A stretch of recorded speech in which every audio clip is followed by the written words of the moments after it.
नमस्कार साथियों, मैं आ चुका हूँ फिर से एक नई कहानी के साथ। तो दोस्तों, आज की कहानी है क्या हुआ जब बारब्रिक ने कर्ण के कवच पर चलाया अपना 3 अबोध बाण।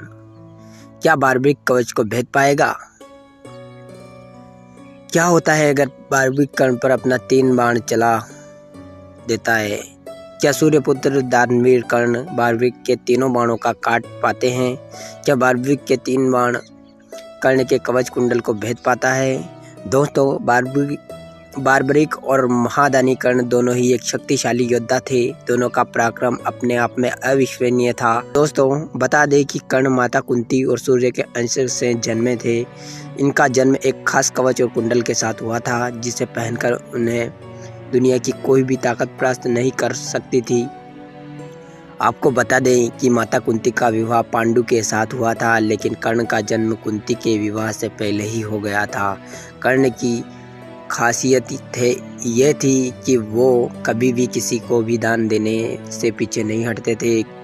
कोई उनके कुछ भी मांगता था तो वो दान जरूर देते थे, और महाभारत के युद्ध में यही आदत उनके वध की वजह बनी। कर्ण के पास जो कवच और कुंडल था, उसके पास दुनिया की कोई भी ताकत उन्हें हरा नहीं सकती थी, और महाभारत के युद्ध के दौरान ये बात पांडवों को नुकसान पहुंचा सकती थी। ऐसे में अर्जुन के पिता और देवराज इंद्र ने कर्ण से उनके कवच और कुंडल को लेने की योजना बनाई कि वह मध्याह्न में जब कर्ण सूर्य देव की पूजा कर रहा होता है, तब वह एक भिक्षुक का वेश धारण करके उसके कवच और कुंडल मांग लेंगे।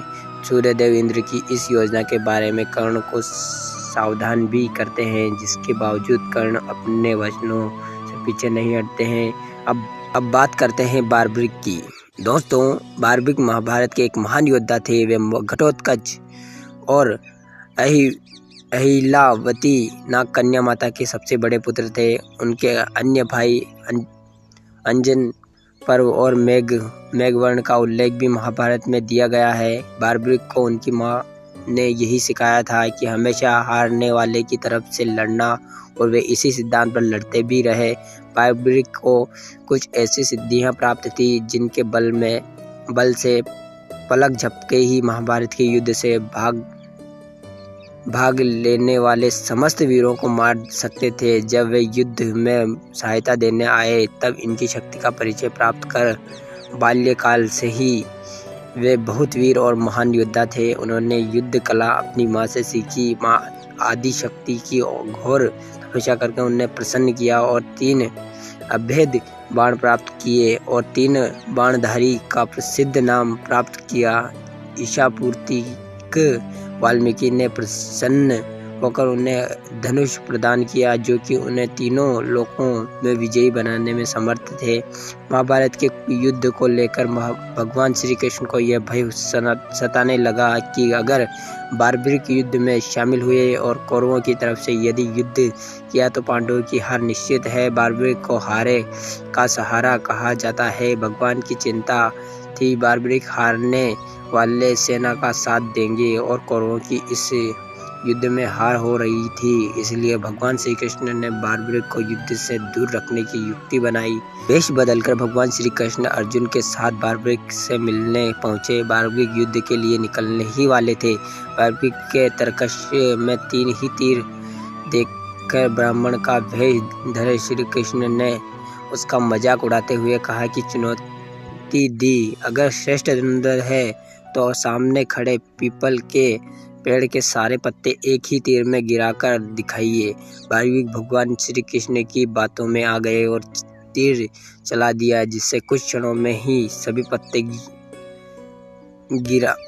गिराकर तीर कृष्ण के पैरों के पास चक्कर लगाने लगा। इस पूरे घटनाक्रम में बारब्रिक की तीरंदाजी का पता चलने के लिए श्री कृष्ण ने चुपके से एक पत्ता एक पैर के नीचे दबा दिया था। बारब्रिक को ये बात समझ आ गई। उसने मुस्कुराते हुए श्री कृष्ण से अनुरोध किया कि वे अपना पैर पत्ते पर से हटा ले, ताकि तीर अपना काम पूरा कर सके।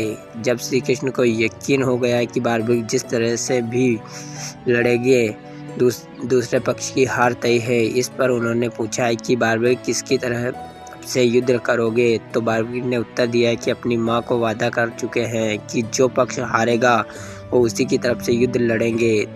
तो दोस्तों, इससे आप सभी इस बात से अंदाज़ा लगा सकते हैं कि सूर्यपुत्र कर्ण के आगे बार्बी की टक्कर पर हो सकते हैं, और दोनों में अगर युद्ध होता तो दोनों ही हार कभी नहीं होती। तो दोस्तों, आज के लिए इतना ही। मिलते हैं किसी नई वीडियो में और नई कहानी के साथ। तब तक के लिए